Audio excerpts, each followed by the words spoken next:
no show do Heleno Rotai, Rádio Serviço.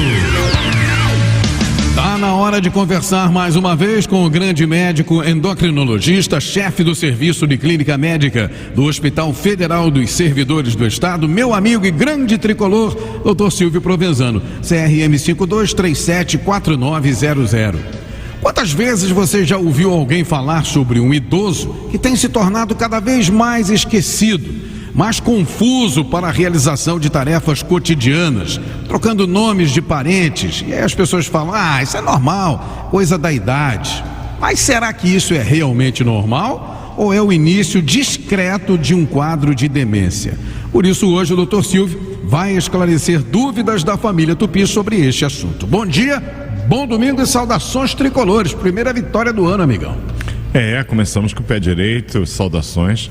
Mandar um abraço para o taxista Flávio, que está nos ouvindo. Ele fez um carreto essa semana. É impressionante, eu tive um acidente com o meu carro e precisei, obviamente, usar os serviços dos taxistas do Rio. Sim. Cara, olha, 99% para não faltar com a verdade, que eu nunca faltei. Tupi. E quando eu abro a boca, é impressionante.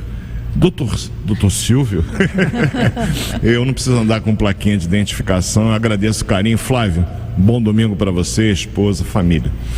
E mandar um beijo para Glaucia, que está lá em Miguel Pereira, cuidando aí do sítio lá. Prometeu que vem essa semana. Promessa é dívida, viu, Glaucia?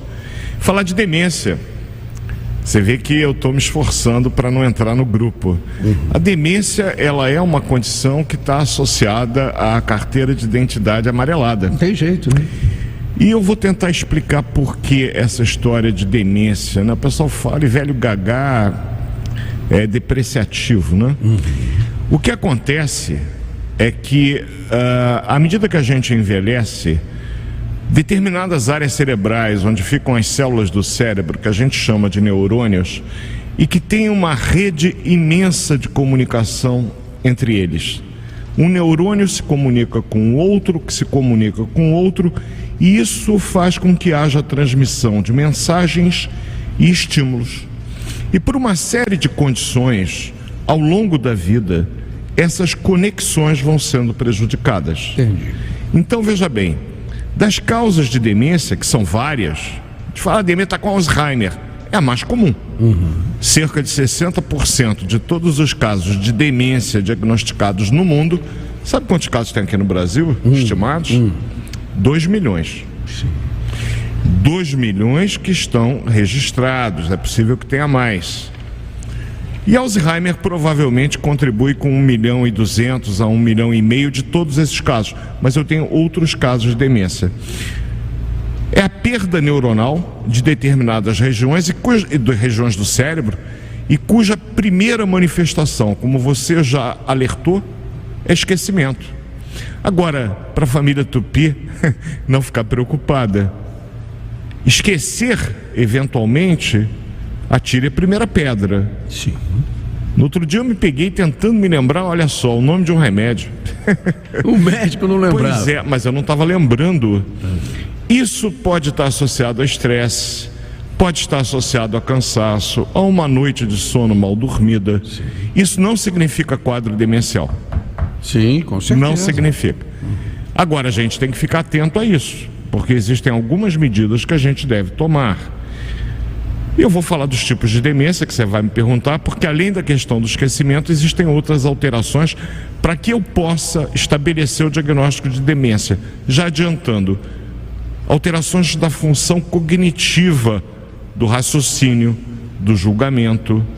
Aquele indivíduo que, por exemplo, eu venho fazer o programa aqui, mas eu venho de sunga sem camisa. Você vai me impedir de entrar ali. E vai, obviamente, me encaminhar a um colega que vai cuidar, porque eu perdi o discernimento. Com certeza. Eu não estou indo para a praia, estou vindo para a Rádio Tupi, a grande Rádio Tupi. Então, evidentemente que a gente tem que se comportar de acordo. Há uma desinibição em alguns casos de demência. Quem é que não tem a história do vovô que de repente se levantou, abriu o zíper no meio da sala? Sim, sim. Isso é uma perda de desinibição, é um quadro específico de demência. Essas condições, família Tupi, têm tratamento, desde que identificadas e devidamente tratadas. Vamos falar dos tipos? Vamos lá, o mais comum então, Alzheimer. Você sabe que é uma coisa curiosa, a gente sabe exatamente o que é Alzheimer, é a deposição da proteína beta-amiloide no espaço neuronal e fora dele, e de um entrelaçado de uma proteína chamada Tau, Tau.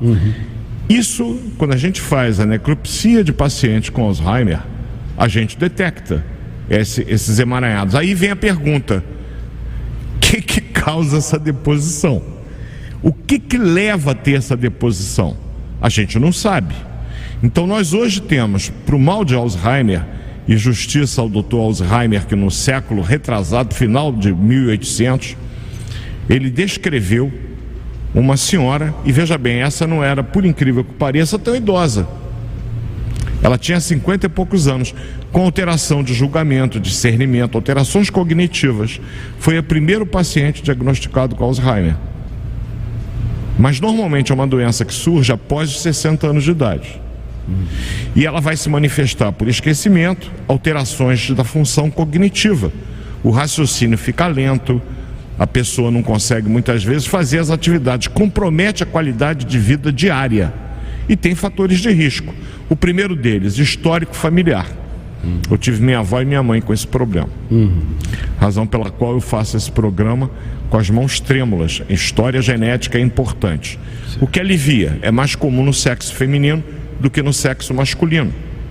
É mais comum nos afrodescendentes. Esses são fatores de risco bem conhecidos. Outros fatores de risco: colesterol elevado, pressão alta, diabetes, tabagismo, alcoolismo, sedentarismo. Fatores protetores, e isso é importante família Tupi saber: escolaridade elevada, hábito da leitura frequente, tocar um instrumento que seja um pandeiro. São fatores que, de certa forma, tudo indica, ajudam a proteger contra o desenvolvimento dessa doença tão terrível, que vai deixando o indivíduo cada vez mais solitário. Faixa etária a partir de? É muito comum depois de 75 anos. Certo. Mas pode acontecer a partir dos 60 anos em qualquer faixa etária. Então vai se manifestar por esquecimento, mas não é aquele esquecimento do nome do remédio, esquece o lugar onde mora. Primeira manifestação do Alzheimer da minha saudosa mamãe, ela fazia compras de um material médico uma vez por mês em Botafogo. Minha maninha, daqui a pouco eu vou estar com ela, deixou a mamãe em frente à loja ali em Botafogo, na rua Voluntários da Pátria. E ela saiu do carro da minha irmã continuou, ela tinha um projeto de arquitetura que ela tinha que ver, e a mamãe ficou parada. E de repente, no meio do passeio, ela para e fica absolutamente inerte. Ela não sabia onde ela estava e o que ela tinha ido fazer ali, um lugar que ela ia sempre. Por sorte, um transeunte, uma pessoa de coração do brasileiro, é enorme, né? Conduziu a minha mãe até dentro da loja, foi no celular dela e tinha lá filho. Aí ele liga para mim. Eu pedi para identificar o local, já sabia onde era e fui lá buscá-la. Foi a primeira manifestação. Então não é esquecer o nome do remédio, ou esquecer quem ligou de manhã, meu Deus, qual é o nome daquela amiga que me ligou, não é isso. Entendi.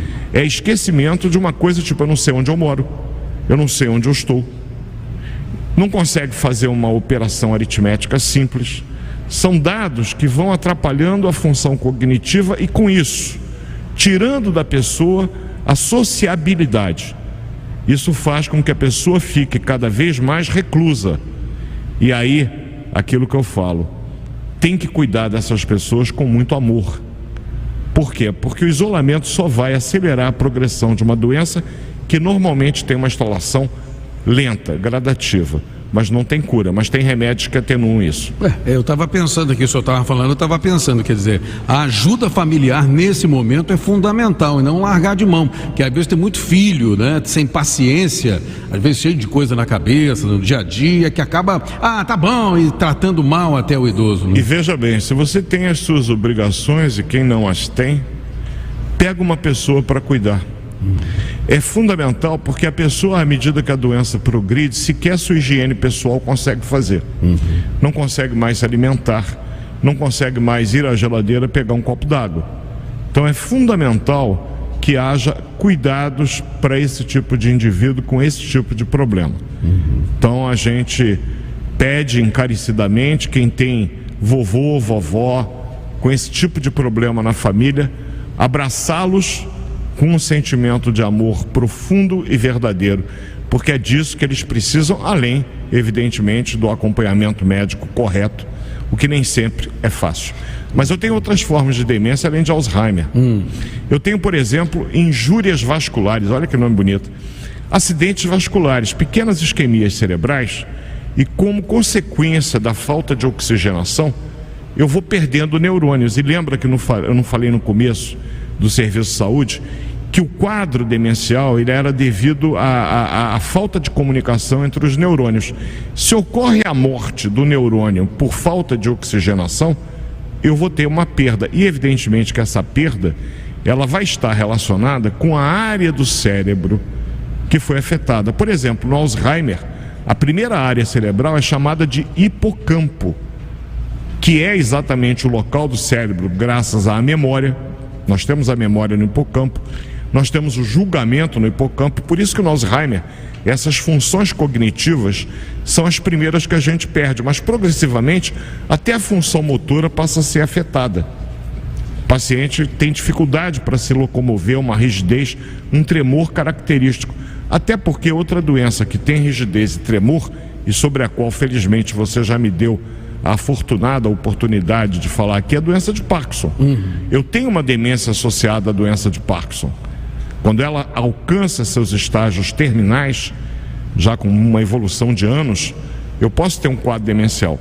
Eu tenho uma forma de demência também provocada pela deposição de um tipo diferente de proteína daquela que é depositada na doença de Alzheimer, que é a demência da doença de Pick.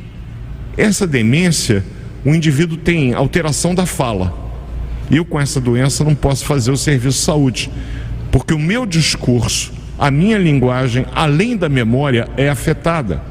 Você vê que coisa curiosa, os tipos de demência que eu posso ter. Tem aquela doença da vaca louca, é rara, né?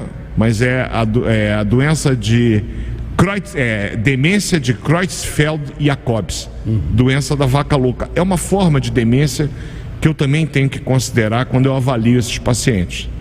Então, a gente falaria aqui um programa inteiro, inclusive sobre o tratamento, porque já deu para perceber que o tratamento não é só dar o remedinho e virar as costas para o vovô ou para a vovó.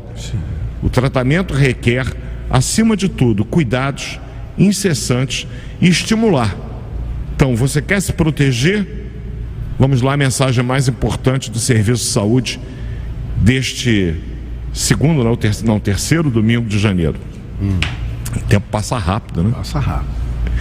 Então vamos lá, vamos ler, vamos aprender alguma coisa nova, às vezes até na própria internet, que é aqui acusada e com justa razão de tantos problemas. Aprender um programa novo, aprender uma forma nova de se comunicar, aprender uma língua, aprender a tocar um instrumento. Esse tipo de, eu diria, de exercício mental, ele pode atuar como uma medida protetiva contra esses quadros demenciais. Além, evidentemente, de controlar tabagismo, hipertensão arterial, elevação do colesterol no sangue, sedentarismo.